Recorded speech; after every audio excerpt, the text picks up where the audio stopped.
Eleanor Dallaway, editor of Infosecurity magazine, and I'm here today with Mikko Hyponen from F-Secure and Shlomo Kramer from Imperva. They've both just been inducted into the Hall of Fame. So firstly, congratulations. Thank you very much. Why do you think it's important that Information Security Europe continues to honour information security professionals each year at the Hall of Fame? Mikko?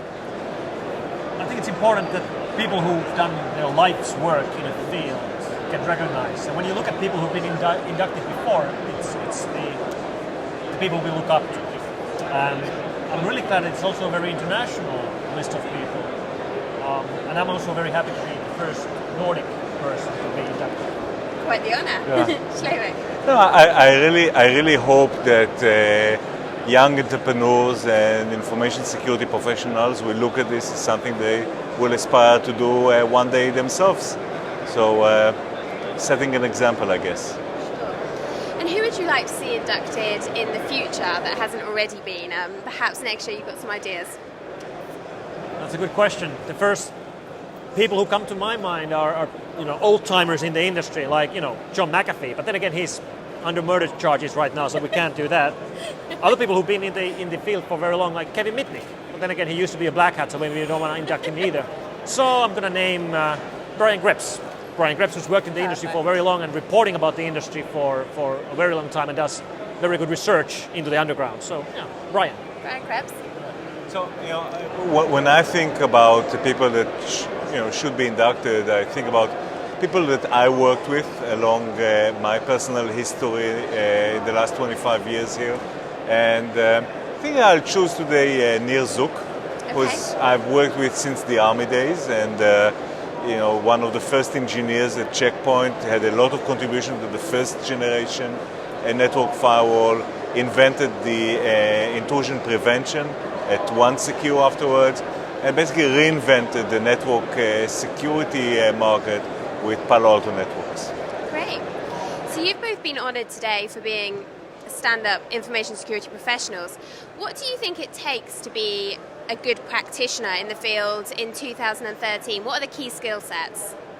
I guess the most important thing is being able to adjust and learn, because this field is moving very, very fast. Mm-hmm. I always keep saying that I've never had a boring day after 22 years in the industry. And that's because the industry keeps changing and the field keeps changing and the enemy that you're trying to fight against changes all the time. So you have to be very, very agile. You have to monitor what's happening. You have to be able to learn. Okay. Taking the risk of repeating what Mikko said, I think that this is an unusual industry. We sit here and we have hundreds of companies on the floor that continue to innovate 30 years into an industry. That's very unusual. And the reason for that is that the bad guys continue to innovate. And in order to be successful, you need to be creative and be able to innovate. And that's what makes it really an interesting industry for me. And it's a unique industry also because there's so much cooperation between other companies. Like normally when you work with an IT field, your enemy are the competitors, the competing companies. Infosec is a bit different because we all have the same enemy. We're all trying to fight the bad guys, the criminals, the attackers, and that's why there's so much cooperation in this field. People are exchanging information and exchanging intelligence, exchanging samples, and working together. And that's what makes it so great to work in Infosec. And speaking of the black hat innovation, which you both just referenced, we've been talking recently about a skills gap that we have in the information security industry. So perhaps we're not attracting the same kind of talent, if you like, or innovation that the black hat market is. What can we do about that? How can we ensure that we're getting the best, the greatest minds onto the white hat side of the industry? We have to train the right kind of people. There's lots of universities training programmers or general computer science. But for example, what we need to work with malware is people who know how to do reverse engineering, which is exactly the opposite of programming. It's taking a ready program and reverse engineering it back to its origin.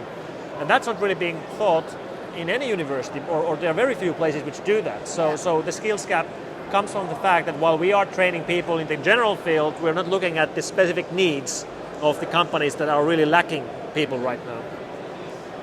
This is a commercial area, right? So I think that in general the security economy fell behind the threat economy.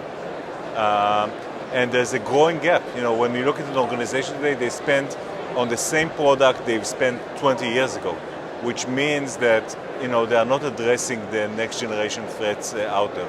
So I think that the best way to fix it is start with fixing this spend dislocation and having customers spend on new products, solve new problems, and that will attract new and better talent as well. Great. Well, thank you both. Congratulations once again for your inductions into the Hall of Fame. Thank you for joining me today. Bye-bye.